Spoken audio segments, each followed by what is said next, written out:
Are you gonna be?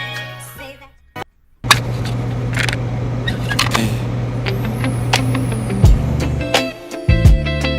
Yeah.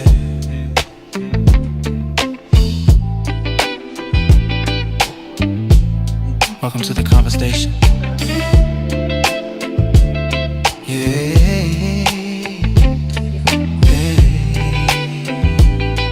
That's it. Every voice got a story to tell. Every truth got a place to dwell. From the heart to the mic, let it shine through. This is the point of view. Let's talk about love and loving what's real. Open minds, open hearts, that's the deal. No matter your view, we can find something new right here on the point of view. The point of view. Ooh, the point of view.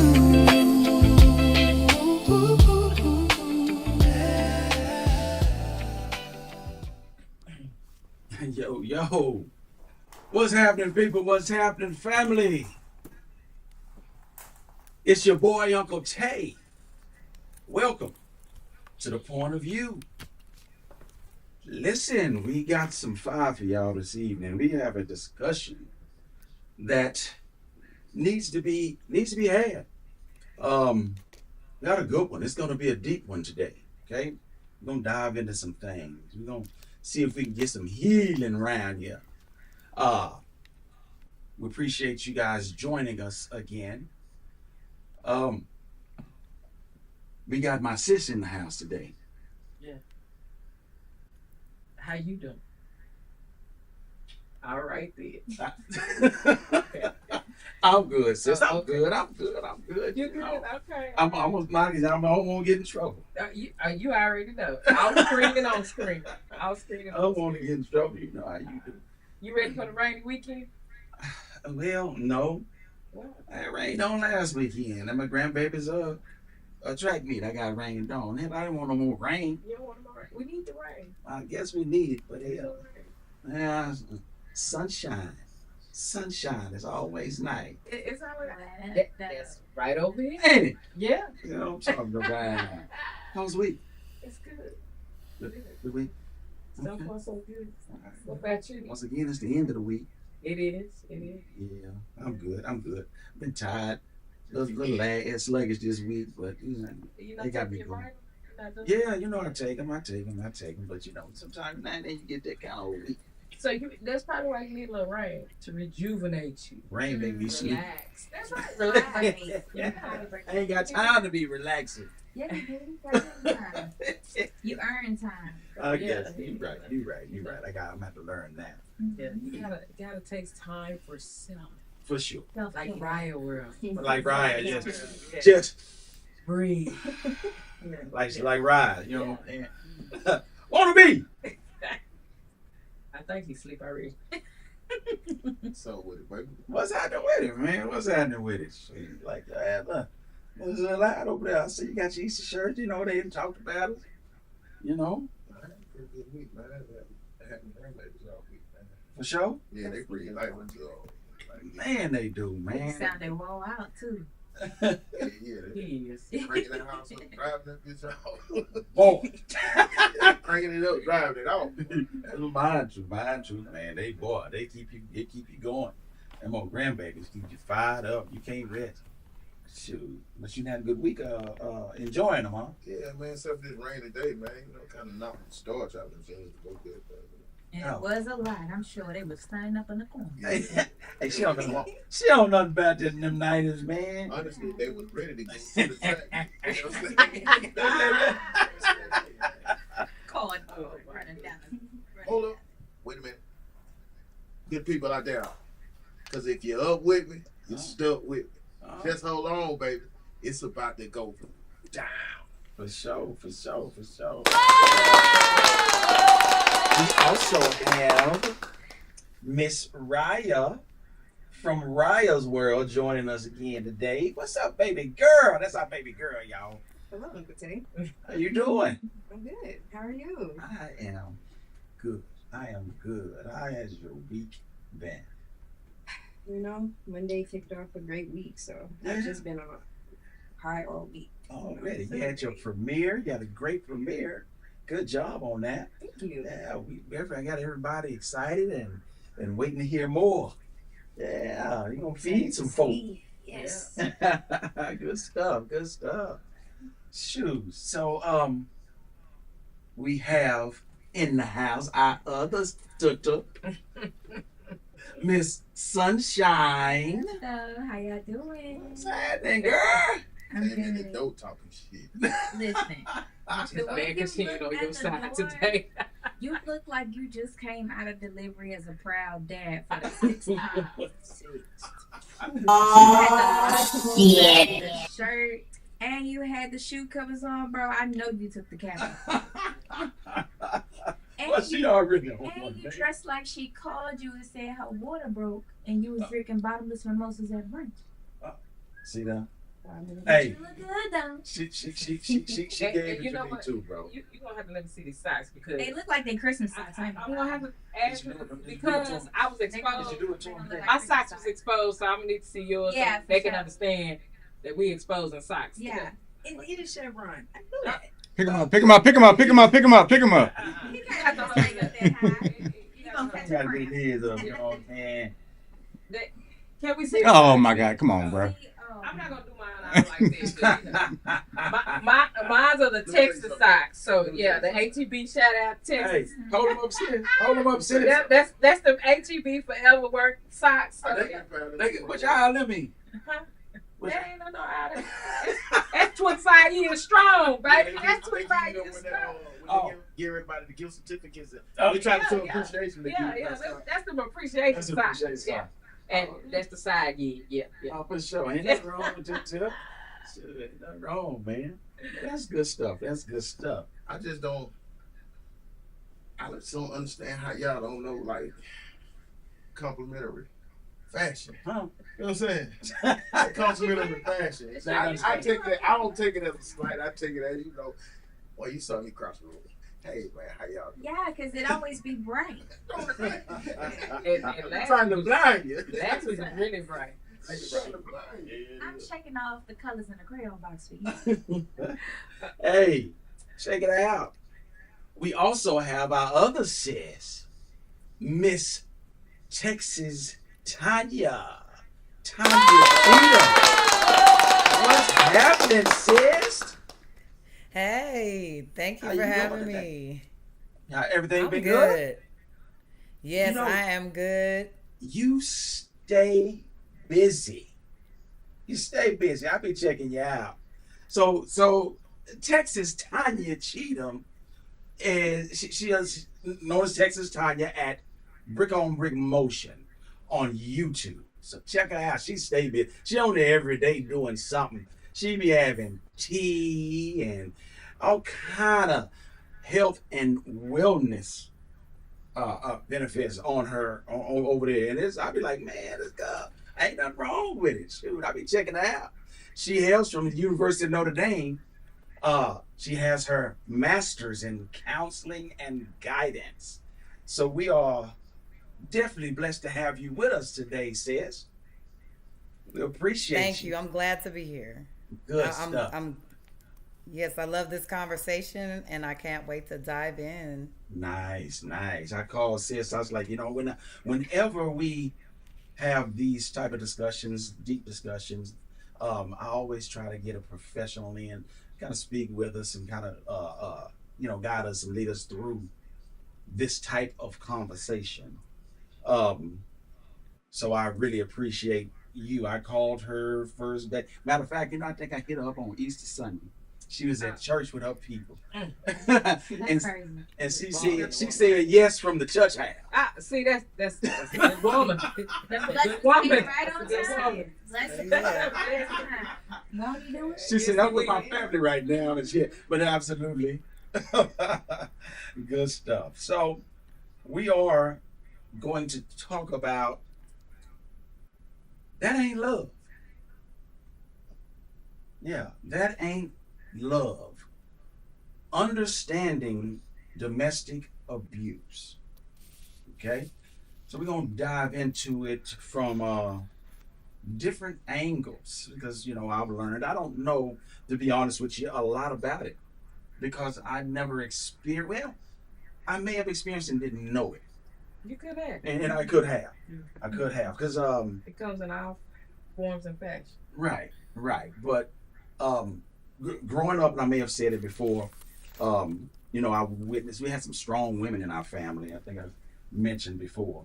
Very strong women in our family. The older women, the elder women, and our family was led by women. And these women were no nonsense, right? They were no nonsense. I mean, they handled them dudes rough. They handled them rough. And I mean, so far as I saw a grown man get his ass whooped with a belt.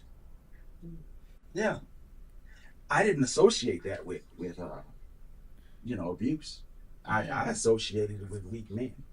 That's what I do. It's like, damn, y'all, you let that happen? I had another uncle, not a great uncle, but my uncle was kind of like a father figure to me.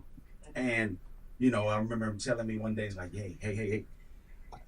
Our family is led by women, and this is what we see. This is the dynamic of our family. But that shit ain't right, So, yeah, don't lock that in. Don't lock that one in. That right there, that ain't right. So, I took those words and was like, oh yeah, okay. So, as I moved through life, it was like, shit, I remember then. No. If I saw something that seemed as if it was going to attempt to dominate me, I addressed it right off. I came at it, hey, no, we ain't going there. You're lying ass. It ain't happening. So, but I didn't understand it. As I got older, started thinking about, the definition of domestic abuse. It's like, damn, could that have been what that was? Was that what I was seeing? Is that what I was experiencing? Maybe not personally, but is that what it was? So we're gonna jump into it. I want y'all to check something out real quick.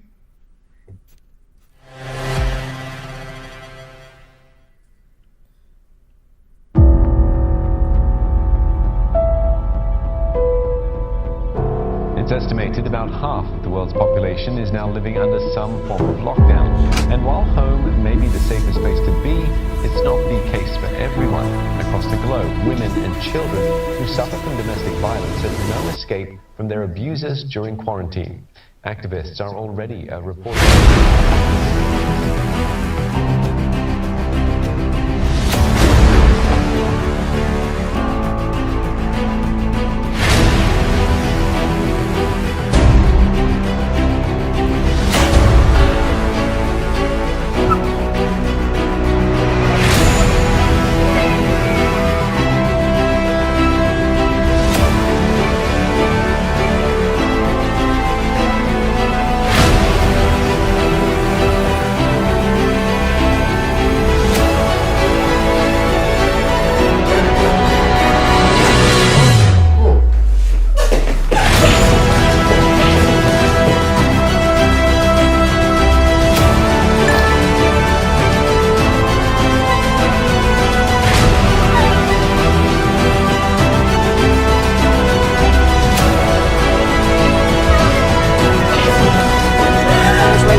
COVID-19 has a grip. The initial reports coming out of China is that domestic violence has gone up threefold. There was a report yesterday that came out of France saying that their rates of domestic violence have already gone up by 30%. Support groups are asking neighbors and family members to check in as much as they can, to set up secret signs to let them know they're okay.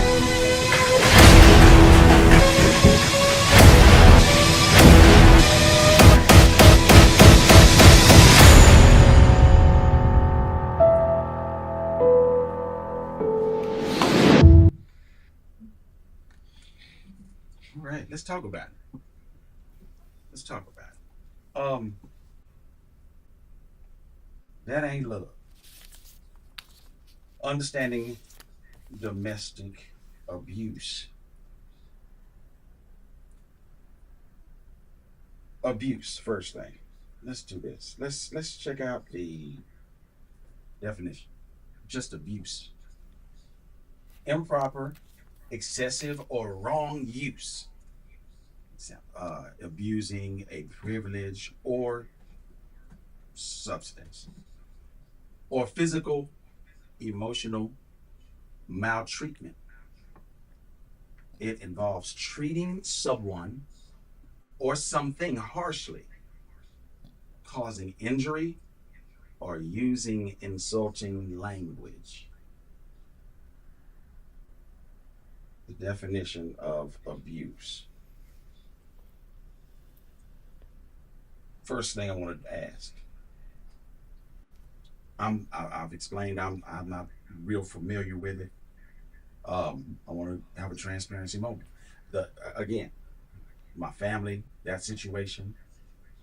I had a friend of mine, one of the homies. I remember. He was dating an older woman, Sunshine. Yeah, we were in our 20s, and he had an older woman. He had a baby by this woman. Okay. Okay. And he told me that she would lock him in the closet. She would hit him, drag him into the closet. Mind you, he wasn't no small cat. He wasn't no little bitty dude. He wasn't no big giant dude, but he was bigger than her. And she would lock him in the closet, baby girl. And when he would tell me these stories, y'all don't judge me. You would laugh. Sunshine, I laugh. I knew you did. It's not something that men talk about. It's not. They don't feel like they have comfortable, safe spaces to say that that's happening by a woman, because it makes them look weak. It's their pride, their ego. Yeah. I didn't understand that then. I did not understand that. I laughed, and he told me multiple stories about that. This happened on multiple occasions. And of course, man, what the hell you doing? That's me. Why are you allowing that? Shit, yo, what the hell? Yo, I know what. And this is, hey man, what's going on with you? That's weak. You saw it as weak. He saw it as not hurting her or harming her, because he probably grew up in an abusive home himself, seeing his mother being abused. So instead of him reacting, he just allowed that behavior, which is not safe or healthy for him either.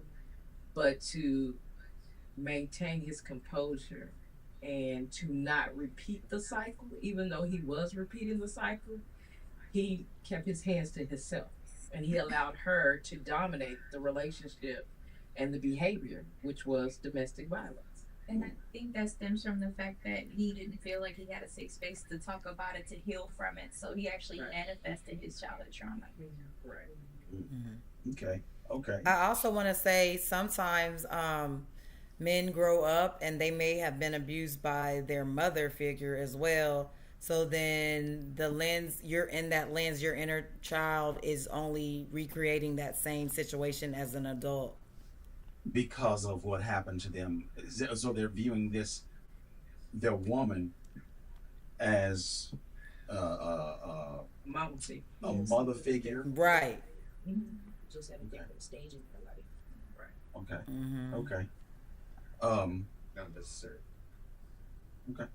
We're gonna come around. Queen. You familiar? I am from a different part of domestic violence. I was a child of domestic violence. So I witnessed it growing up. It was very traumatic. I still have like home. Yeah, it was my mother. It was to the point where we were in a shelter for a while. I didn't know that it had gotten so severe. But I will say it was to the point where my mother was laying on the floor in her own blood. And my grandfather came and he was like, "You gotta do something different. The children are seeing this." And mind you, my mom came from a loving mother and father, so this was nothing that was brought from her home life.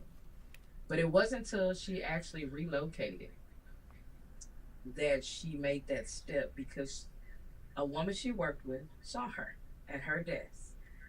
And she went over to her and she said, "When you're ready, let me know. Because I have help for you, and there is help out there. But I don't want to rush you. But I know you're not safe. I love you." Even though she didn't know my mom well. My mom had just started the job, so she didn't know my mom well. She just knew, just looking at her, that she was going through a lot. And my mom took that opportunity, and we moved, and we went to a shelter. We relocated. We had to be hidden for a long time. And the bad part of that is that my mother had a child with this man. So she still had to somewhat communicate, because she's that type of woman. She would never keep her children from their father. So it was hard for a long time. And I will say my stepdad is like my hero. Sure. Because when the time came that my mom allowed my brother to go and visit, he became violent again. And he actually took my brother. And my stepdad, who had to show him what an army man could do, he had to go and get my brother and told him it wasn't going to happen anymore. And so that is, some of the experience that I've had. And I myself was actually on the pathway of almost being in a relationship like that. But my mom immediately saw the signs, and she told me, "You got to think about the counseling you went through. Look at those signs. Look at his behavior. That's not what I want you to experience, and you're going to go back down the same road as myself." And this was actually one of the popular DJs back in the day, who I got involved with, and I didn't see the signs, but the signs were there. And so it was stopped immediately, because of my mom, and like, that is my superhero. So, and I thank her for having the strength to get out and get us counseling and get us help. So yes, that's why I always talk about therapy and getting the self-help, because in these situations, we always think about the parents and all of that, but you have to think about the children, because they are there. They experience that violence too. They see this, and it does mess with their mental health, their physical health, because if they don't have an outlet, and I'm sure Tanya can tell us more, their behavior shows at school. They become violent. They bully and So that was my part of domestic violence. Okay. Before I ask Sunshine, how long did your mom stay there? My mom was there for a long time. Long time. Okay. All right. Sunshine, experience? yes, unfortunately. But I think for me, as I got older, I kind of had to really sit back and dissect those relationships, and I realized that, as I stated, I manifested some of the childhood trauma, and I chose people knowing the signs, because I had that transference of energy to where I couldn't free myself from it, because I didn't feel like I had a safe space. Okay. And So you say you experienced it? Yes, As a physically, child. as a child, not necessarily my family, but just views of other children in the neighborhood. Okay. And then kind of as, growing up and becoming an adolescent and starting to date, I ignored the red flags, and I always dated older, because I was like, maybe more mature, I shouldn't have any issues. But then I began to recognize certain patterns of behaviors. And again, I'm young, I'm naive, I don't know the game, nobody's telling me, or because I'm keeping these relationships a secret from my parents, right? being young, being fast. And then I started to allow how they would like talk to me in front of people. That's how it started. It's like you're one way when it's you and I, but in public you're degrading and you're a bully. But you have the expectation for me to keep coming back and condoning that energy and behavior. And again, I do because I attribute it to maybe you're having a bad day. I'm making excuses for you. Right. And then the excuses begin to spill over, you know, when you start living with the person. You know, you ask them simple things like housework or house chores to help a little bit. And then it gets into the cussing and the yelling and, you know, that's what you're supposed to do. And then they want to storm out. You know, that's when you start slamming the doors. And then next thing you know, it does get to a physical point. I would say for me, my breaking point at cutting off the abuse that I was going through in my relationships was it took me to realize at this age, going back to when I was in my early 20s, that at that time I was a victim of domestic violence that may have potentially cost the life of a child. So I had to experience that. So it was a compilation of just everything. And then it became a point to where getting into relationships, you kind of have to recognize the love bombing and the honeymoon phase. You know, your abuser is going to be charming, they're going to be romantic. It's a facade, it's a persona, it's something that they've created to lure you in. And a lot of times that's through investigation and observation. You know, most of the time you're being watched by this person. Mm-hmm. So they know how to befriend you, you know. So yeah. How long did you stay in that type of relationship? It's been relationships. Okay. So I'm at the point where I'm in a transitioning and healing phase. I ain't taking no shit. I do too much. And it took a friend of mine telling me, she said, you do wifely duties on a girlfriend's expectation. And I had to really sit down and think about what that meant. And it's like you're sacrificing way too much. It's time, it's energy, it's money, your youthfulness, your ability to be free and travel. And then, you know, your family, they start cutting you off from your family, making up excuses. Then the families are fighting. And then the person keeps you all to themselves. And then you go 3, 4, 5 years on a block list, can't talk to your family. You know, because you chose that person. Because you chose that. Because you thought that you could heal them. So you are polyamorous, and so and bi. So can I ask, was it male or female? It was on both sides of the fence. Both sides of the fence. Yeah. You experienced it on both sides. Okay, all right. Baby girl, any experience? I actually, it's crazy because the whole reason that I moved back home was because of the situation that I was in. I can kind of bounce off of what Sunshine was saying, how it probably was something that manifests from my childhood. Because growing up, I wouldn't necessarily say that I seen physical abuse, but it was a lot of verbal abuse that happened in the house. And it was a lot of arguing. It was a lot of, just a lot of arguments day and night, you know? And it always happened. It's happened since I was young, you know? With me being the oldest, I was like, sheltering my sisters away from that stuff and, you know, not necessarily having anybody to shelter me. So because I used to push that back as a kid, I guess when I got older, it definitely did manifest into my life. And what was that, like a year or two ago? Yeah, I was in Houston. I befriended somebody and, you know, went through the whole love bombing phase. Oh, we're just friends, we're just cool. Then it got to a whole bunch of favor asking, and then the individual ended up moving in with me because he felt on hard times. And yeah, from there, I feel like I experienced a little bit of everything. It was bad. You know, I definitely say that. I lost a lot of myself. And I think the turning point for me was I was working at a clinic for my externship. And it was a neurology clinic, and I was dealing with people that had like CTE, head traumas, you know, anything of that sort. And a lady had came up to me, and I was taking care of her, and she looked me in my eyes, and she was like, "I can tell you're going through something. I something in me is compelling me to tell you that whatever you're going through, you need to get out." And nobody at this time really knew anything about it because I was really keeping it to myself. Like, I really thought that I could change him, you know. I really thought that me being like I don't know. I feel like I was wearing my heart on my sleeve, and me being like a people pleaser. I wanted to make sure that he was okay while like simultaneously neglecting myself. And so nobody at this point had knew anything about it, even though he had like pulled up to my job a couple times, like, you know, saying that he was gonna do X, Y, and Z. I've never seen this lady before, and it's crazy because she was actually in the office with her abuser at the time, and she was trying to escape him. And so her talking to me, she had kept me in the room with her for like an hour and a half, 2 hours, because she didn't want to go back home with him.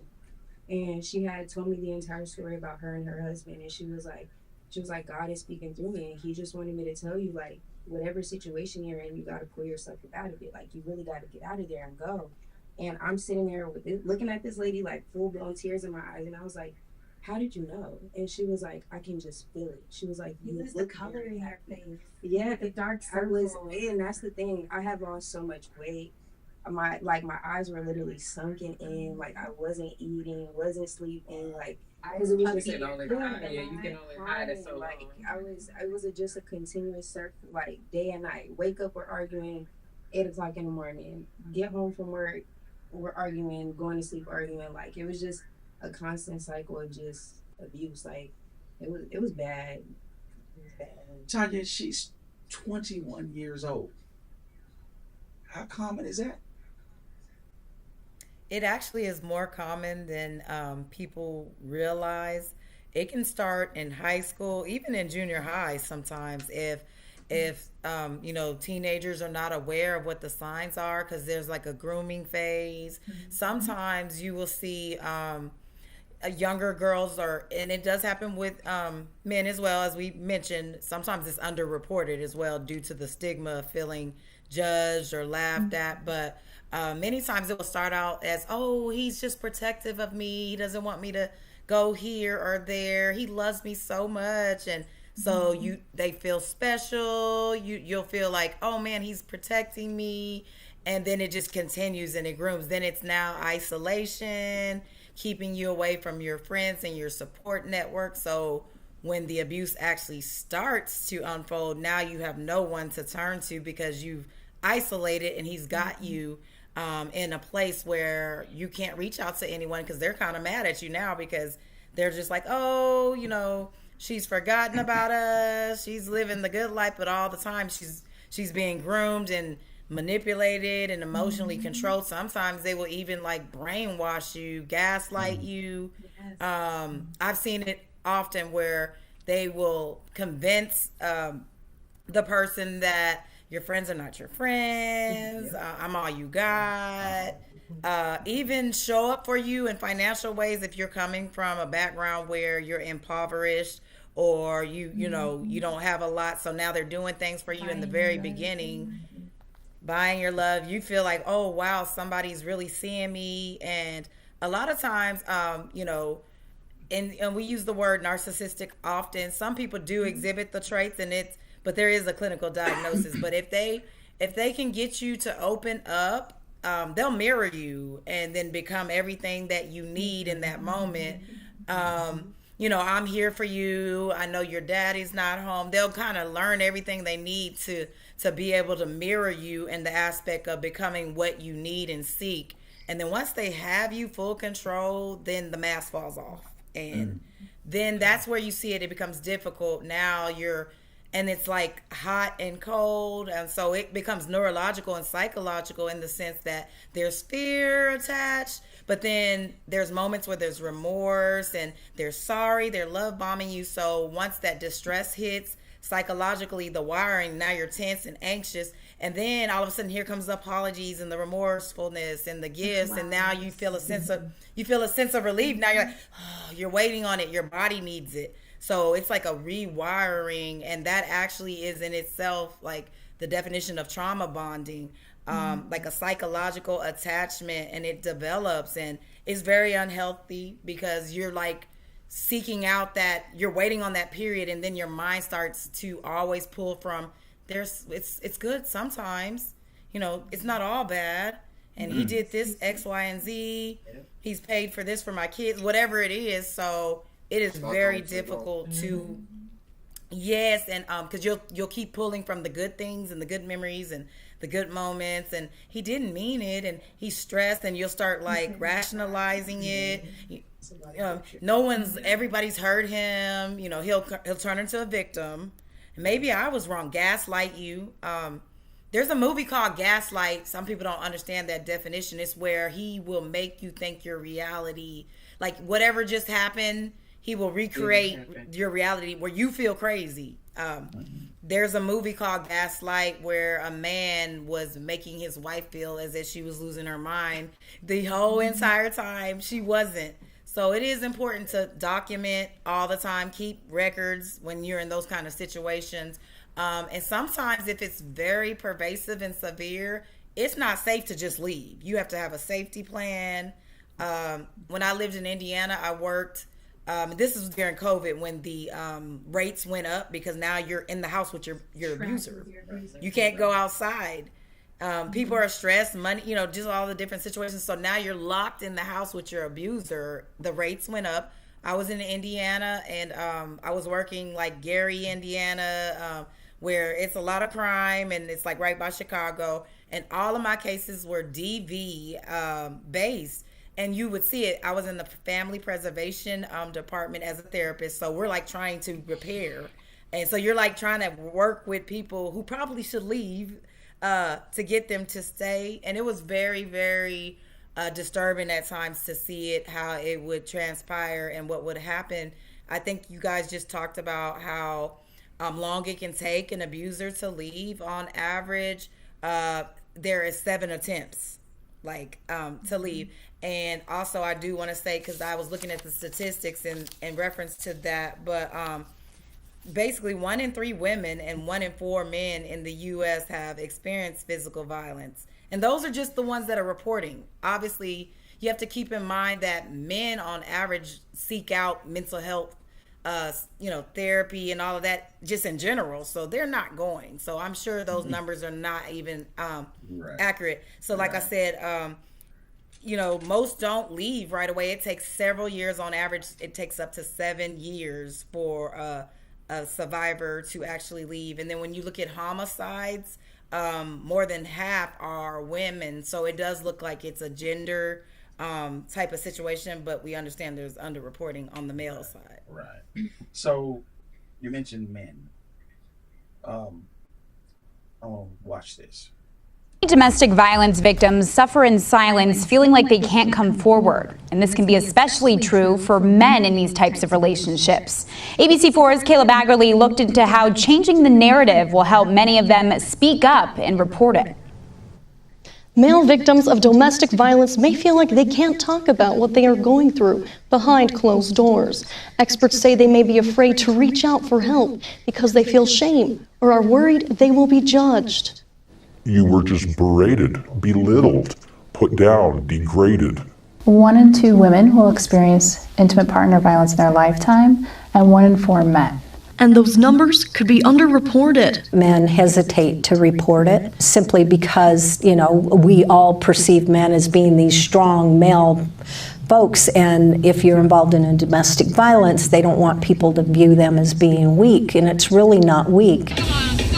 2 months ago, professional bull rider Demetrius Omar Latif Allen, also known as Alcy, was killed in what police are calling a domestic violence homicide after he came to Salt Lake City to compete in the Utah State Fair.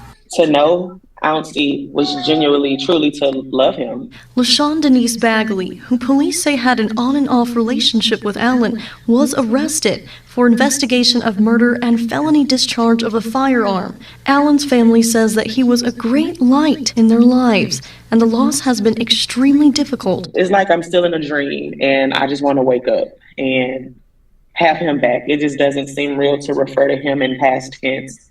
A man who wishes to remain anonymous shared his story with ABC4 about how he felt abused emotionally and physically and controlled for over a decade of marriage. And behind closed doors, you have no idea what can happen. He says he constantly hoped his relationship would improve, but it did not. And my normal became daily more and more unnormal. He describes that he was kept away from his family and did not feel like he could tell anyone about what he was going through. To explain what it is I'm in, I just didn't want to do it.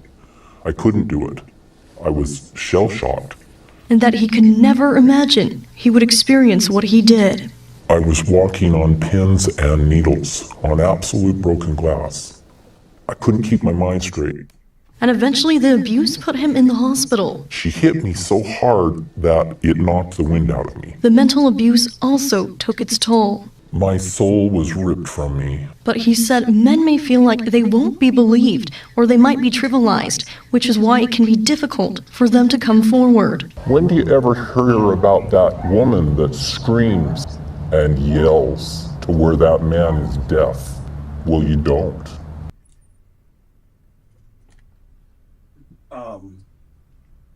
Won't be any experience? Crazy, but first of all, I just want to apologize on behalf of all men for y'all abuse. Like, just to hear that type of shit, man. I seen it going up. I didn't know, like, I thought that's what you did when you love your woman. Mm-hmm. But that's what I seen. That's what they tell you as a kid. I'm doing this because I love you. I got folks I know, they still fight. They've been together 30-something years, they still fight like a motherfucker. But I didn't know, like, how you say, your homeboy used to say, like, I thought I was doing something wrong, right? Dating this girl, you know, we youngsters, we dating, and her mama catch us having sex. In order for me to see her, I had to have sex with her. With the mama? Yeah. Like, whenever the mama would see me, like, you know, we young, you know, when you're young, you're hiding ass, you fuck like rabbits. Anywhere you can get it, anytime, you know what I'm saying? Mm-hmm. And, you know, we would have sex frequently, and shit, mama beat the shit out of both of them. Damn. Put her out, and With the girl out. Yeah, put the girl out and then do her thing with me. Mm-hmm. And she wouldn't let me leave. Mm-hmm. Like, until she would please. Like, it was so, like, in my mind, man, it was so fucked up, man. I thought I was the player. Mm. You know what I'm saying? Oh, she loved me, man. This lady loved me. You know what I'm saying? Mm-hmm. Going to brag to all my homeboys. I'm fucking mama and the father. You know what I'm saying? Like, and then it turned into like some real sick shit. Like, she would bring other women. Mm. Like, can I ask y'all how old? At the time when we started having sex, I was 12. And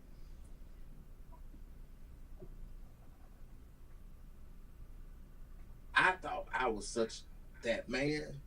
To like when I was in high school, like I remember going to juvie and shit, and getting in so much trouble, like leaving, you know, like they send you off and you had to come home, like they give you a bus ticket and send you back to your hometown, like, and she'll be there for my mom.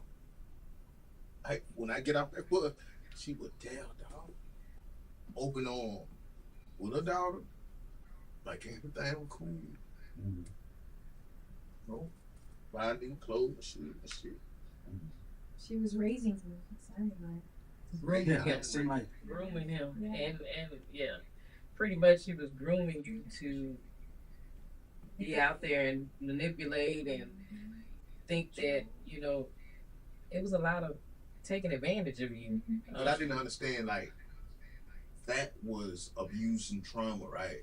I thought like I was the man. And I think it's because of, the mental capacity, because how we reflect that trauma is very different, because a lot of it is a lot more violent. Mm-hmm. It's not as caring and compassionate by the abuser. Okay. So it's different from when a woman, an older woman, is grooming a young man versus a man grooming a younger girl. It's different. The energy it can be more aggressive. So the trauma is you know, it, like I said, it just spills over You know what I'm saying? So. Gotcha. You mentioned, Sunshine, that it's on both sides. You experienced it on both sides, right? Yeah. I over the years I've kind of interacted with some females, homosexual females, that type of thing, bisexual females, and just straight out gay females, and I noticed that they are very territorial, very aggressive, Possessive, yeah. very possessive. I remember going to like that. I went to Corpus one time. I went to Corpus Christi. Corpus Christi one time. And I was going out there and playing a basketball tournament. And I remember that night going to a club. Went to the club and, we getting it in. We walking through the club. There's females everywhere. And the young lady grabbed my hand as I walked by. She grabbed my finger and turned and looked at him. We made eye contact. And we made the eye contact, and immediately here comes this young lady with a hat broke ace dude, and she charged me up. Full speed ahead. She looked me dead in my eyes, lip balled up, fist balled up, and she told me, "That's my bitch." Twice. That's my bitch, and I was like, whoa, okay. So I'm like, hey, okay. It was comical to me. Like, okay, girl, go get a last name. You gotta go on, go get a last. And you're gonna step in the man's place. I'm just thinking, but I'm just thinking that you looking at her, no matter her sexuality, that's still a female. Right. It's still female. Yeah, I get it. So about 30 minutes later outside, and I imagined that someone else, a young lady, because she was outside and she pulled a razor blade out of her mouth and cut that girl up so bad with that razor blade. And I was looking like I was taking that shit light, right? I'm thinking, I'm on the lady, I'm laughing. Yeah. But she was on some other shit. I For real. She really put her hand on it. Yeah, she put a razor blade out. She cut that girl up. So I'm familiar with that on the East Coast. So that was kind of one of the biggest fears from my mother, that I would experience that. Unfortunately, I hate to say it, I was one of the girls that used to do that. I don't do that no more. That's stupid. Don't do that. You were possessive? No, with the blade. Oh, with the blade. Yeah. Okay. Yeah, you gotta protect yourself. Okay. But I'll do that. But yeah, and I think that was her biggest fear, because she had friends that experienced that. And she's like, "You're too pretty to get scratched up," and I'm like, "Ain't nobody gonna do that," But then it got to a point where it's like they knew not to hit me in the face. Okay. They hit you in places where people can't see. Because the face tells. Face tells, yeah. So that's why I mentioned, the sunken in eyes, the dark circles, the cheekbones, just you clammed up. That's kind of the only real physical sign you get from the face. Was it worse with the female than the male? I would say yes. Oh. Like almost fatal attraction type stuff. It was crazy. I've seen them really. I've seen lesbians damn near kill each other, like literally, like I got kinfolk, man. They still fight, like the husband and wife. They fight, He might hit her, she might hit him. That cussing like that. But I've seen like in the homosexual community, man, like those racial domestic violence, and it goes unheard. It goes unheard because the women, they don't really want to talk about it. Yeah. Well, even then, because when I first heard about it happening, when men. It's kind of like it's like two chicks fighting. Yeah, right. And how can you let another woman? I think I mentioned it. I mentioned it to Sis the other day. And she like hit my head off because I was like, yeah, because I had to explain to him there are some women that are actually built and look like men, and they have the strength of a man. And if you are dating a woman or you're married to a woman who's smaller or more petite, then yes, you can be the aggressor. I've seen bigger women, like bigger in my trauma, I fancy taller women. I like a tall woman. Okay. Cause I'm short man. It's a short man complex, right? Yeah. And I've experienced some domestic violence. Well, you know how you say, I like a chick that a little crazy. I like a little bit. Yeah. I like a bit. Yeah. A little ratchet in her, right? But not knowing she'll put you in your jaw for real. You know what I'm saying? She's 6'1" or 6 feet. Hey, I'm 5'8". Yeah. You know? Yeah. And I'd have had myself like collar pulled and dreads cut out the top of my head, shot. Yeah. Run over, stab. Iron. Because I thought like in how toxic we are raised. Like, cause I didn't see it growing up. I saw my dad disrespect my mom one time when I was a little baby. I remember him slapping my mother. My mother went to the fire and got a piece of wood out of the fire and wore my dad's ass out. I remember seeing flakes of fire falling off him. She punished him. Nigga was well done after that. What? And after that, I've never seen a man disrespect my mother nor my auntie. God rest their soul. Like you say, the women in our back then, you know, they had to be strong, right? I never thought that like a woman would beat a man. I always thought it was defense, right?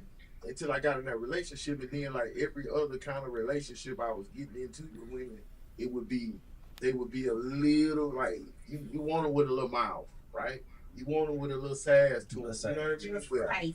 Yeah, when it got to the point of like me being so passive aggressive and cool or laid back, so to speak, like they would put their hands on me. You know, like, hey man, you finna keep going through this. You know what I mean? So Tanya, you mentioned, you know, the psychological manipulation and that type of thing. So what are we dealing with when people don't recognize the abuse when it's physical? Isn't that obvious? This is a bad place. You hit me in my face. This is a bad place, right? I want to say it's twofold. Sometimes as a child, what you experience and what you view is how you, that is where your definition of love is taught. So if you witness that as a child, that's your norm. If you're not exposed to information that tells you otherwise, that is how you then process what love is as a child. Okay. Many times, because that is what you were exposed to, or culturally, sometimes if everybody's in a dysfunctional relationship, that's normal. So you can be in different places, and I have seen it sometimes where culturally, sometimes you can be in a place where it might happen in public, where a fight, like a couple will be fighting, no one's stopping it, no one's interjecting. I do remember that happening when I was in Houston, and I was so upset. I wasn't yet in the field, but I was very upset that nobody was helping this lady. It was also, everybody's just watching in this one where I was visiting at the time. And I remember wanting to call at that time, and people were like, don't get involved. She's just going to go back. And that's kind of sometimes the feeling is why some people don't get in, and because if you're going to go back, and so you're going to end up trying to help somebody, and that's going to possibly go back, and it could be very disheartening to see. I've seen that before where somebody has interjected and tried to either stop the domestic violence, or they tried to call, and then after the police and everybody's gone, they're like turned on them. Like, why did you call? They want your business, stay out of my business. Or, you know, that person may leave for a day, maybe or two, and then they're right back over there. And I think that's where a lot of family members will check out on the whole deal, right? Because number one, they've told you. You keep going back. So I think when a woman is finally ready, right? She's made the plan. She's really ready in her mind. Nobody wants to help her. Nobody wants to believe her. Nobody wants to, you know, hear the story or hear the plan, because how many times have you played me? Right? You done called wolf so many times. I feel like if I help you now, you're going to turn around and do it the same way. She moving out. Apartment by herself in the middle of the night. You can get involved Like I've seen a situation where they say, "Hey, he did something to me. He did something to me." Go put them hands on him, right? Touch them up real good. I'm talking about real good, like Sunday afternoon barbecue, right? Mm-hmm. You go to the house later on, she over there patching them up. Yeah. Yeah. Or bailing him out of jail. Patching them up. Like, he's sitting in the living room. Yeah. Hold on. Eating. And he get to play before you do. Mm-hmm. Hold on. I used to see, like, men and women get into it, and I remember the old saying, the old heads used to say, well, don't beat your bitch in the street, take your bitch home and beat her. Mm. If you're going to discipline, you know, because we came up in pimp culture, just being honest. The way we were raised is distorted, right? So I thought I was a gigolo in high school because I was having sex with women. Like, I remember having sex with one of my teachers in this little sex club. Wow. I'm thinking I'm doing something, not knowing, like, They messing you up. I ain't even have a healthy relationship. Like, I didn't even like girls my age. Right. Like, man, y'all ain't doing that for me. You remember how the old dudes used to go pick the young girl up in high school? Right. You know what, right? Yeah, don't get picked up by old bro. So I have a question for you, Wannabe. Mm-hmm. So at what point did you heal from that to grow into a healthy relationship with your wife? At what point did you know that was enough for you? When I gave her my alias when I first met her, I gave her my alias, right? Mm-hmm. And she told me, she said, what's your government name? I said, what? What's your mother named you? I said, excuse me. She said, I don't want to know what they called you. I want to know what your mama called you. First time she came to see me, she sat in the car. I had to walk to her door and open it. I knew it was different then. Okay. First time I got out of line with her, full moon outside. I said something to her. I checked her. Called myself check her. In front of my mom. She looked at me. She said, nigga, I don't know who the fuck you think you talking to. Don't you ever talk to me like that. My mama looked at her. She looked at me. She said, baby, you got you one right that on. She matched your energy. She made me treat her as the woman that she was. And she used to tell me, boy, you need some counseling, something wrong with you. You throw it off. Like, all the trauma we experience as men, like, it go unchecked and unnoticed, and then you start seeing those evil, nasty traits in your children. It make you realize really how fucked up we really is.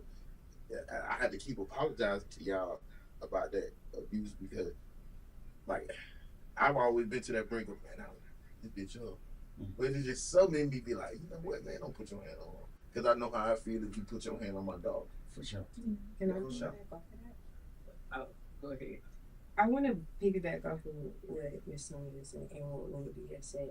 It really goes like the way that you handle a relationship and the way that you go about a relationship is really based off of how you've seen love growing up. And I feel like, I know a lot of girls my age, especially when they get like go through relationships and such, it's because they don't have that fatherly love, or it was an issue within the house with their father. And I can speak from personal experience. Me and my dad, we don't have the best relationship. And then before me moving into Houston, we weren't talking. We weren't on talking terms. We were living in the same house together, but we weren't speaking. So it was just like I was transitioning into being a whole new person, not understanding, not having that fatherly love. So when I moved, is now I'm looking for fatherly love in people who aren't giving fatherly love. And it's like I don't necessarily know what fatherly love is. So I'm receiving the wrong love, thinking that it's that. And then from there it's like it's a whole like don't know if it As I always go back to say, and you get on me about this, I'm gonna tell you. I always say, son's first love should be his mother in a non-sexual way. He needs to see how his father treats her properly. Vice versa with the daughter. The dad needs to be the daughter's first love in a non-sexual way, unconditionally, right? You already have my love. just because, right? And she needs to see how he treats her mother in a normal context, right? That's what we call normalcy, right? But if you ain't called an ugly motherfucker or a stupid motherfucker by the time you 7, then something's wrong. Like if you don't know how to roast, right? Or you say somebody put their hands on you, you know what I'm saying? Somebody put their hands on you, hit them back. How do we learn how to have conflict resolution skills, right? And the language we use with each other to like she say, when we talk about she done been here before. I always say, you're too young to be so fucked up. We can save you. You know what I'm saying? How do we save these children, these young women and men, right? In her age group and even younger, from going through this type of trauma, right? And thinking that it's normal. Because they are not having healthy interactions and healthy communication with each other. It seems like young black men hate black women and vice versa. But how can you, okay, you said that, but how can you have a healthy relationship or a healthy anything if you haven't done the work? And you sat there and you answered the question about, yeah, you realized your wife was the one, but did you go to get the mental health that you needed? Yeah, actually going through different systems of getting broken, right? Having to sit with myself when it ain't no God, right? Ain't no Bible, ain't no Quran, ain't nobody to save you. Like, ain't nobody to talk to but your inner, deepest, darkest, like the worst parts of you. You gotta sit with it in a 6x6 cell. No lights, no food. And you feel like you're gonna die. Like, that's my healing. Of realizing that you fucked up, son. What have you done so bad in your life to keep you in these type of places and in these type of relationships? Like seeing my kids through the glass. That would be sitting down with a counselor. My counselor, the parole board, going up for parole, being denied, having to keep spending time away from my kids, and realizing like, well, something is really wrong with you. Right? So you counsel yourself. Not necessarily counsel, just do the same thing. I mean, you do sit with yourself and you think of all of the things that you've endured or you've seen. Reading. Okay, reading so yeah, reading. Okay, right? That's a different avenue. So you opened the book and you looked at life through a different lens. Mm-hmm. Okay, so that's different than just sitting and trying to figure out your own mistakes, right? Because without you reading or talking to someone, who's to say you ever healed or on that path to healing? Because I be thinking, okay, let's get into it. Okay, here we go. Let's go. Okay, because we're around people that don't look like us, right? Mm-hmm. We're dealing with people that don't look like us, and they don't have a shared experience. Like I ain't got time to keep going to different counselors, right? I ain't got time to keep trying to search for my mental health. I ain't got time to keep trying to heal myself or find somebody that can care enough not to lie or try to fucking manipulate you when you're having these vulnerable conversations. Like, it's so hard. So I feel where you're coming from, because I'm one of those people who always felt like I can't be canceled. Because I'll start. I'm trying to ask Tanya. I'm the kind of cat that be, why are you trying to counsel me? And you ask me questions. I'm trying to break you down and figure out what gives you the ability to be able to assess me. I'm trying to assess your ass. Right. But they're not trying to assess you. They're trying to give you the tools. Right. To heal yourself. Mm-hmm. They're coming from a place of love. Yeah, they're not. If you are with a healthy therapist, I'm going to let Tanya answer that. Mm-hmm. But if you are with someone who is a healthy therapist who knows that their job is to help you to figure out how to heal yourself. Can you help us with that? Right. 'Cause I want to for say that years. when you have the right, getting a therapist or counselor is like buying a car. There's even as someone who's been in the field, I've been through my own trauma.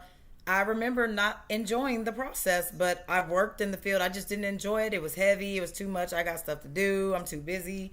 And then finally, I found someone, and surprisingly, she wasn't my race. And sometimes we often think that, and there are a lot of people who seek out someone that looks like them culturally, and I do see it more with black men who just have to have someone that is their race, and just for all of the cultural experiences, especially if there's a lot of racial trauma or things of that nature. But I want to say that a good, healthy therapist, their job is to be a catalyst for change, to empower you and help you navigate your own experiences so that you come to a conclusion, peeling back those layers and figure out all of your inner wounds and why you operate from the programming that you operate as an adult. So they'll take you through a process. Sometimes it's not easy. It's difficult because you're going back through different experiences. As you mentioned, having sex at 12. That means you were exposed to sex at such an early age that it almost opened you up to a sexualized experience. And really, you were being abused, and that you were molested. Let's just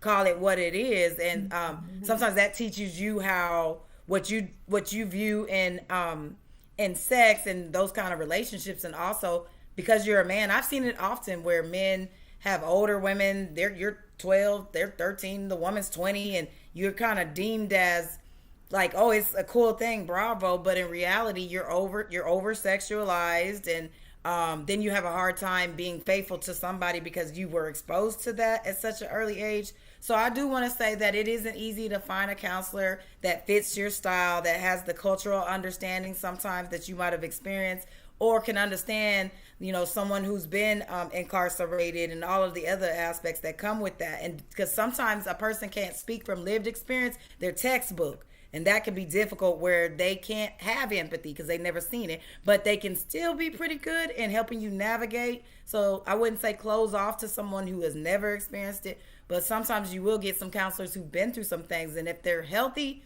they're not necessarily going to tell you that, because just for the boundary, just because of boundaries. And like I said, I was a counselor in a prison too as well. And in that population, we call it the con game. I mean, you got to be well versed and be prepared too for, like you mentioned, like wanting to turn it on the counselor. An unhealthy counselor will be manipulated, but a counselor with good boundaries, her boundaries are going to be bigger than her empathy. So I wouldn't knock it, because you might can explore and get to know who you are, and then you'll be able to notice when you're triggered. You'll know all your trigger signs. You'll already be on point when it comes to, you'll know what areas you still need to work on or do shadow work is what I call it. Because like you mentioned, we all have a shadow side. The point is integrating it and recognizing when you're operating from the ego and just integrating it and becoming a better you every day. And sometimes you'll catch it. Oh, that's the ego speaking. That's pretty much what it is. Or that's your inner child who's wounded speaking. And when you're aware, now you have that awareness, you can kind of acknowledge it, apologize, and move different and adjust. I think I kind of self-evaluate in that sense, because I know I'm fucked up, right? I've explained this to my children. I explain this to my family seen me growing up. They know they're fucked up, right?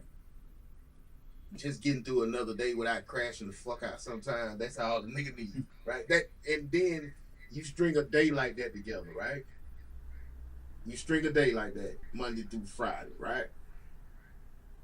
And you get through the weekend, right? And you string another week. Before you know it, 90 days done went by. I ain't crashed out. I ain't nutted up. Because I ain't making no excuses for my behavior. That's why I give everybody a disclaimer. Everything triggers me. Any and everything. Bright lights. Noises. Sometimes it's the silence.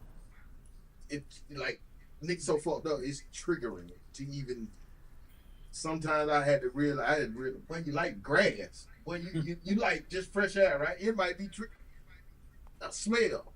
Because I think by the time we get to adulthood in some men's lives, like, we've been so battered and bruised. And I ain't trying to make no excuses for men being violent toward women. I'm not at all, because that's not cool. It's nothing right about you taking your anger out on someone else that's a weaker person or a weaker sex. I'm just saying, sometimes, man, when we get to be the age that I am or a little older, like, you so fucked up, you just content on living through the day and taking care of the business that you can take care of, because sometimes, man, nigga really don't have time. And then you keep getting these disappointments on top of disappointment. And I hate to make this shit about me, but y'all pile on me a lot about this counselor shit.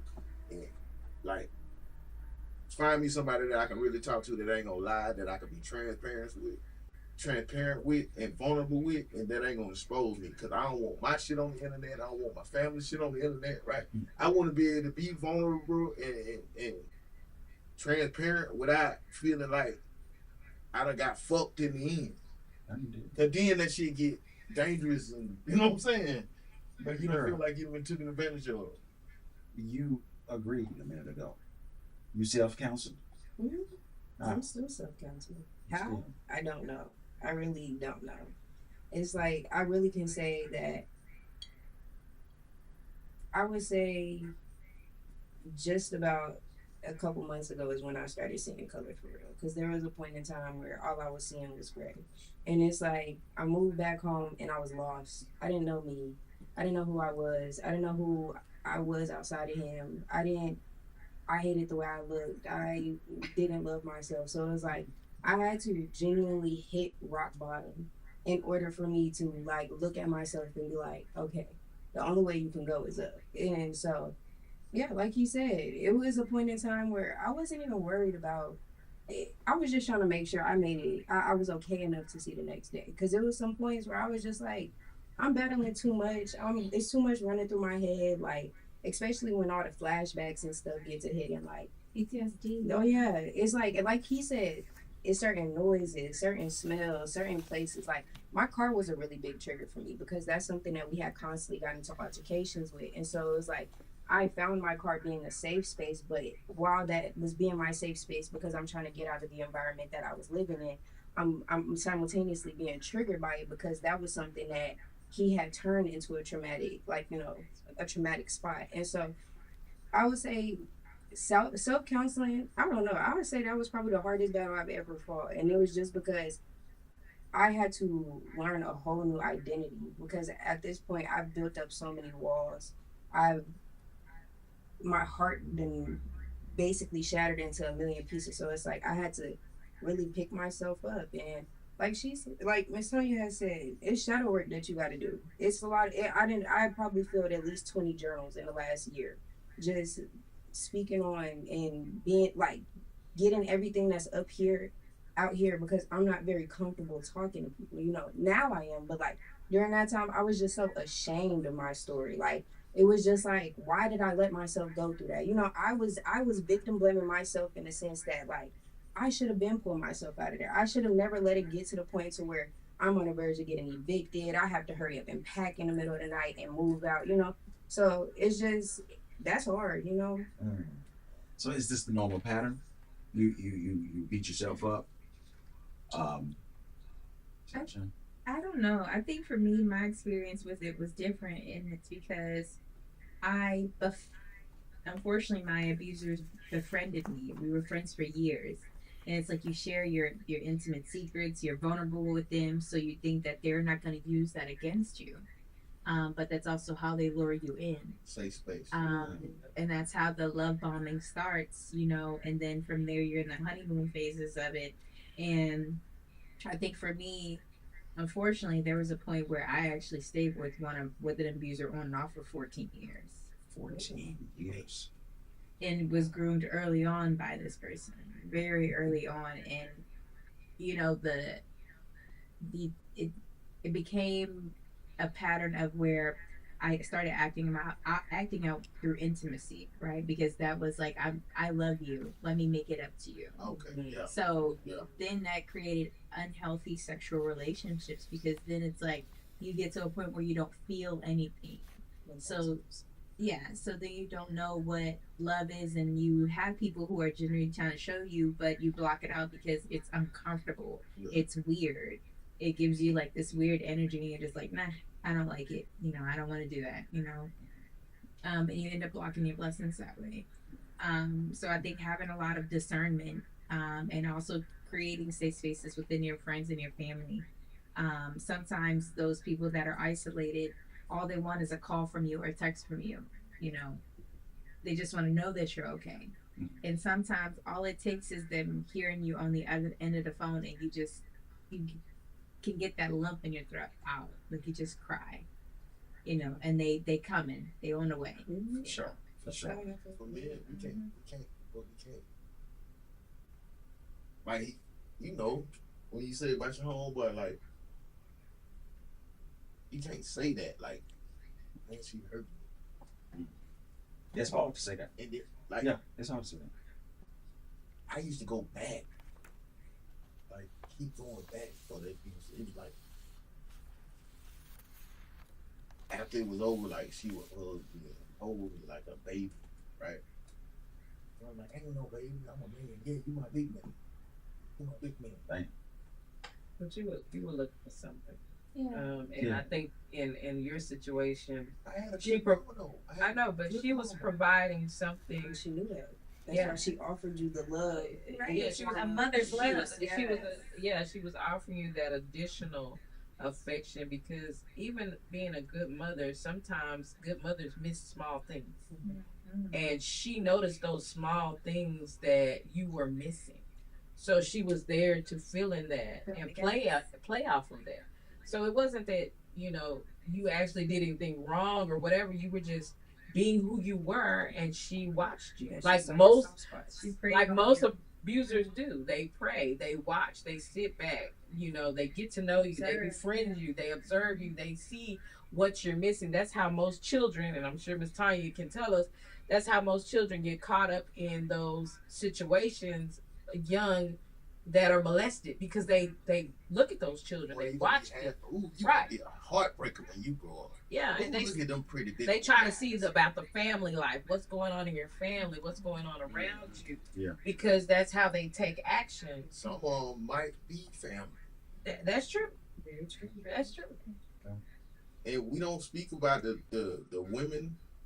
I know we talk about domestic violence, but there's a lot of female predators out there that be grooming these youngsters, man. Like, They do exist. They do exist. So Queen, in your situation, so do you have more empathy now? Your mom's situation for why she stayed, or does it still bring up tough feelings? It's a little bit of both. There is more to that story. Why I'm empathetic to my mother, and it is tough because she allowed us to endure so much when she had several avenues to leave sooner than what she did. So it's tough, but I love her for who she is and why she did what she did. Me and my mom are very close, so we've had those conversations as to why she stayed and, you know, why she was trying to endure what she did. But when she found her true strength again, I think that was the most powerful thing for me to understand, is that take back your power, right? And when a woman is able to take back her power, that is the most rewarding thing any mother or father can do for their child. When you take back your power and show, you know, who you are and who you should be and what you should and should not allow, and setting those boundaries. So I have a question, just to kind of piggyback off of that. Do you feel like at any point while you were going through that, it created some type of resentment for your mother? Did it make it tough to have consistent relationships with her? No, because when we had those conversations, and remember while I was in the shelter, we went to therapy as a family, right? So me, my brother, and her, we would have those therapy sessions while we were there at the shelter. So we had the resources to get the help early on.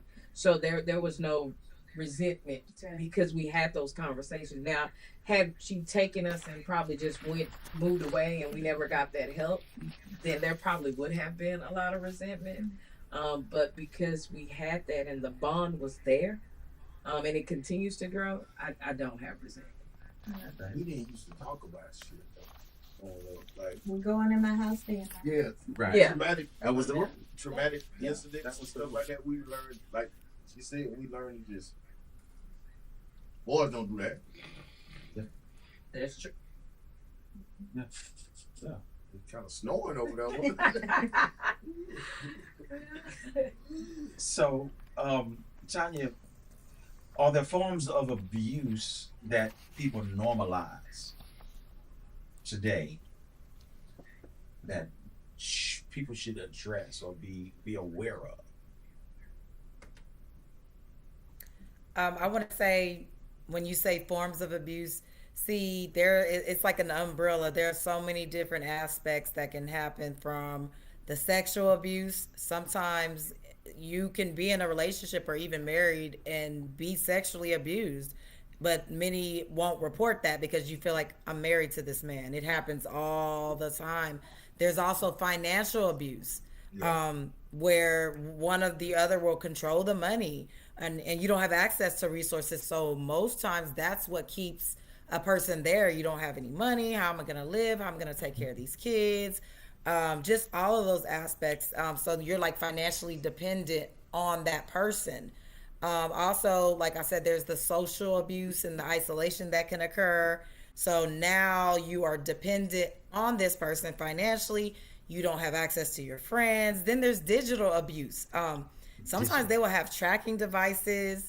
They'll have tracking locations and devices. They're watching you and monitoring where you're at on your maps. At all times, they're looking at your social media, your text. They might even have like a spy app on your phone, and at all times. Don't start. So that makes it even more difficult to get out of it, because now they know your every move. They know who you're talking to. Yeah. You can't ask for help because they can see. So now you got to get another phone, like a little, just a throwaway type of thing. Yeah, but so also there's spiritual abuse. Sometimes they'll use the Bible and use like spiritual stuff to keep you there.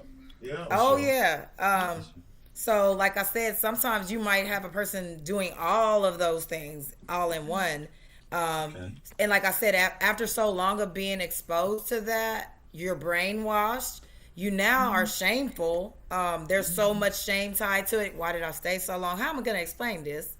But like I said, if you have a great therapist or counselor, they're gonna advocate for you. They're gonna speak life into you. But sometimes it's the people you know who are like, the people that have never been there may say something that because of their because they're ignorant, where you feel shameful because you stayed so long in that cycle of abuse.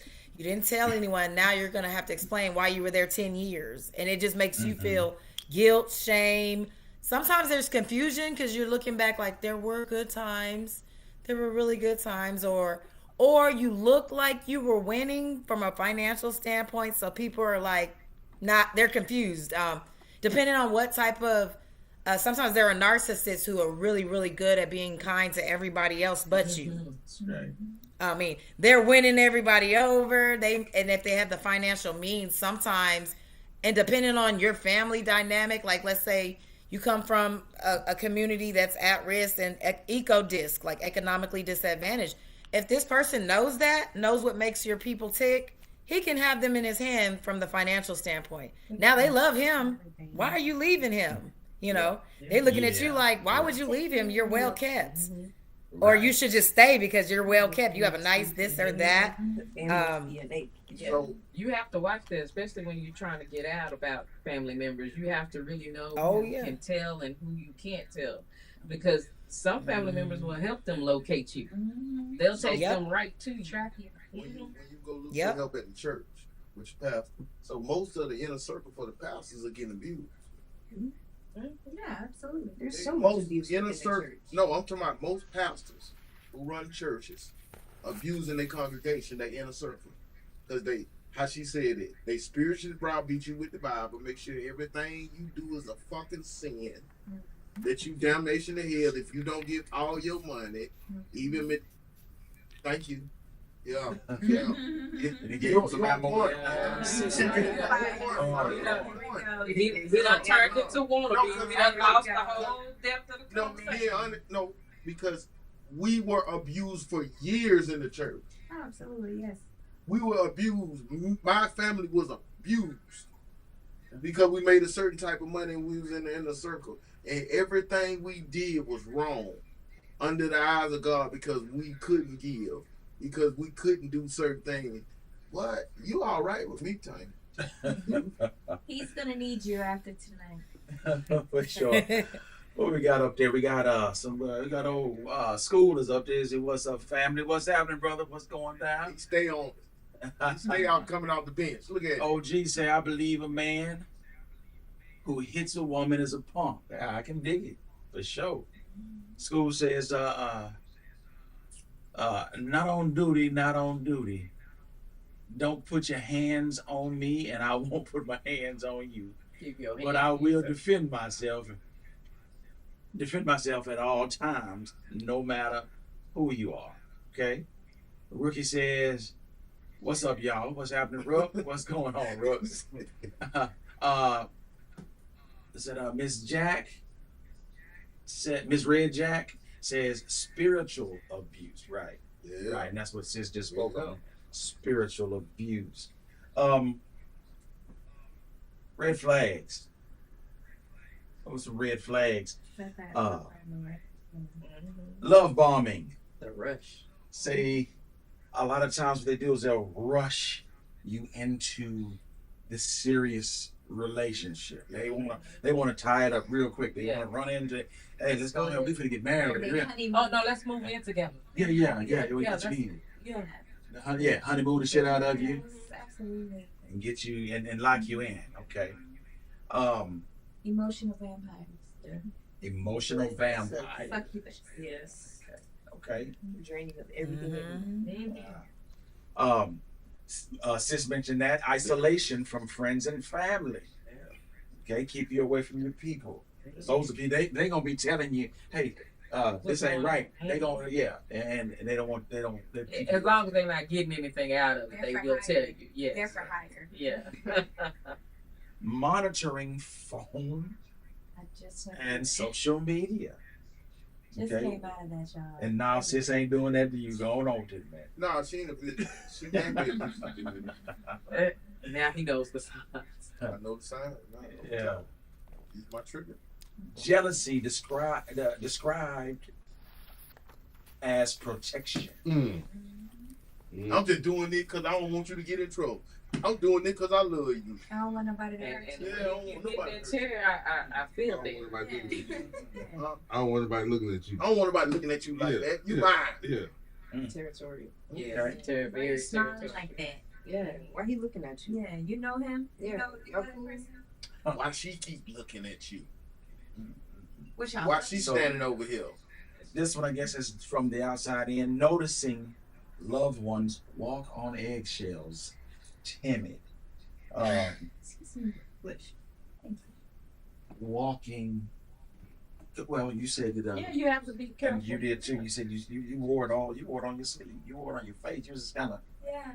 So those are things we got to keep. I didn't have that rambunctious, bright, bubbly personality. I was more reclusive to myself, not really disengaged. And it's like, withdrawn. Then it's like, well, why are you coming around? And then the worst part for me is that I always brought my abusers into my family functions. So they got to be family friends and knowing people. And so then it became, now there's a situation at the family function. Now we got to leave abruptly. Mind you, I'm a gypsy. I don't live in the same place very long. 2 to 3 years, I'm in another city. I'm gone, pack it up. I'm out of there. So for me, it became, I got a 3-4 hour drive back home, and it's 2-3 o'clock in the morning. You see what I'm saying? And then next thing you know, you number one, y'all been drinking, right? So you getting up the next day, you got loads of text messages, missed phone calls.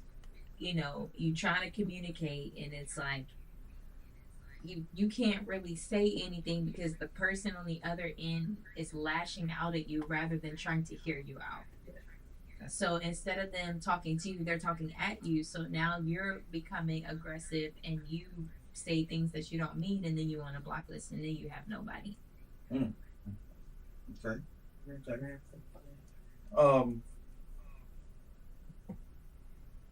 What healthy love looks like. Safety, emotional and physical. Communication without fear. Respect for boundaries. I don't need to see my cell phone. You know, I don't need to be all in there. Yeah. I don't need, what is that, app 360? I don't need to know where you're going. I don't need to know where you're going on 360. Yeah. Until you go off to college. Well, that's too big. Okay, See, now we got that's different. I ain't being abusive here, y'all. Independence within partnerships. They're gonna call you abusing me, Dad. You're watching my every move. Elizabeth definitely say that. You are showing red flags. Put your out there. Don't let her. She gonna watch this. She gonna be like, oh my God, Dad, you are really terrible. All right. So, Tanya, what's one thing you want someone listening who might be dealing with this to hear? I want to say that tell someone that you trust, and if you have been isolated, you know, you can call the National Domestic Violence Hotline. That number is 1-800-799-7233. You can also use chat features that are online, and they can help you create a safety plan. Many times when you have been in this situation for a very long time, it requires you to be safe in how you're going to leave that connection, especially if there's kids and things of that nature. I do want to speak from my own experience. I remember working with a couple. Finally, the woman wanted to leave. I won't reveal too much. When she finally got to a place where she was trying to leave and was trying to go to an advocacy place to get help to create a safety plan, he started to pick up on her movements. Sometimes you can't get too happy or think, you know, you can't change up in your behavior. He started to pick up on it, and she was, you know, already had the safety plan complete, thought she was getting ready to leave. She was really close. Before she could do that, he picked up on it and called the police, pretended that she hit him, and she was arrested. Oh. And pretty much almost went to prison. She had to fight for her life. Things did work out for her. She was able to kind of come back and figure out ways to kind of approach that. And sometimes things will always align for you. You can't do wrong for long. Things are going to always align in a way that you're going to pay for what you did. Like however you want to see it. It could be reaping what's sown. Karma's good and bad. Either way, however you look at, you always are going to somehow face yourself in the mirror. So she finally did get out of that. And that's why I say sometimes when you don't recognize those red flags and you stay in that when you know they're unhealthy.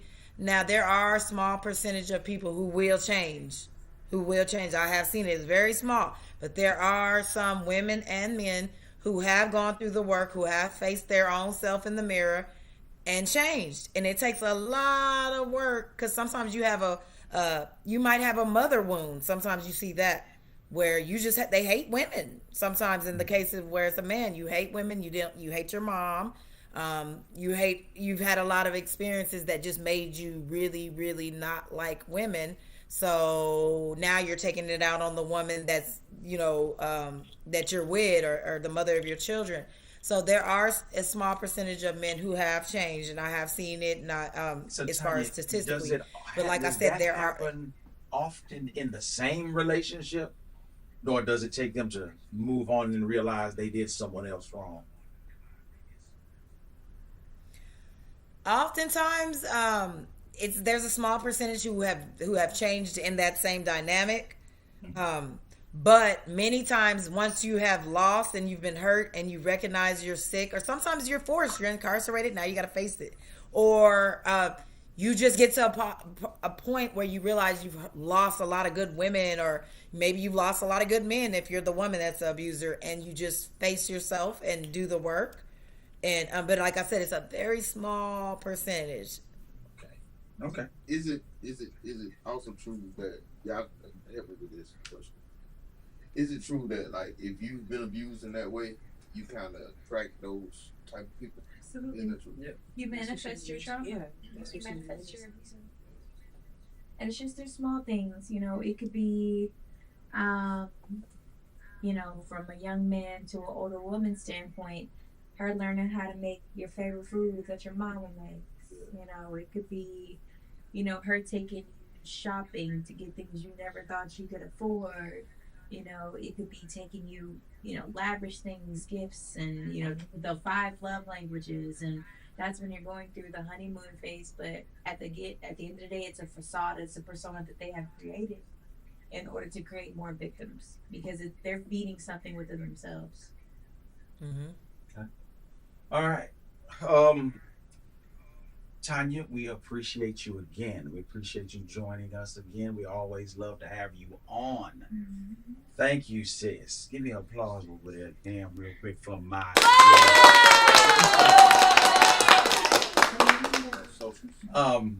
Yeah, your. Can you give everybody your on your YouTube, how to reach you on YouTube? My YouTube. Yes, you can reach me on YouTube at Brick on Brick Motion, and as well as on TikTok, which is Let Tanya _tell it. I really enjoyed being here. This conversation was definitely needed because awareness is the key. If you don't know, you can't change anything if you don't have that information. So I think information is the key. For sure, sis. Thank you. So listen, love is supposed to feel safe, not confusing, empowering, not controlling. If it hurts more than it heals, that shit ain't love. Okay? I'm gonna put this number up one more time for this pipeline. So if it hurt more than it heals, that shit ain't love. Make sure you one time who they are. That shit ain't real. You used to take that and run with it. But if you do know of someone yes, that is in a situation, please don't feel free to call that number, the hotline, the 1-800-799-7233. and it ain't snitching. It's getting helping. them help. It's helping. Self-help. So get in their business. If how they say it, see something, say something. Yes. Already. All right. You got.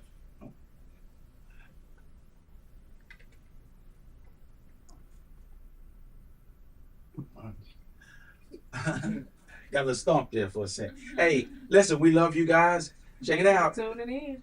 Next week, Monday, we have Raya's World for her second episode. She'll be back. Last week, she let y'all get to know her. This week, yeah, she got something for y'all. Yeah, she cut your ass off the bone this week. She playing this week. Yeah, that's our Gen Z baby that we proud of. You know, we were scared of Gen Z for a while. Till we know we got something that got sense. So I'm all right now. Yeah, Yeah, right. I say, you speak Wayne? She's like, fluently. Those young nurses, boy, I tell you. 7 p.m. Central Standard Time on Monday, Raya's World. 7 p.m. Central Standard Time on Tuesday. Off the month. No. OG and the Rookie. OG and the Rookie. You got OG and the Rookie. Gonna bring them sports to y'all on Tuesday. 7 p.m. Central Standard Time. Hold on. Excuse me. Please, Queen J, can you please outro us? Oh, you want me to go ahead and finish it? Yes, please. On Wednesday at 7 p.m., don't forget to tune in to Off the Muscle with Kurt and Maniac. And of course, on the point of view, myself, the host with the host, Uncle Tay, and Wanna Be Famous. So thank you for tuning in with us tonight. We love you, and Are you gonna be? Say that you're gonna be. Nancy.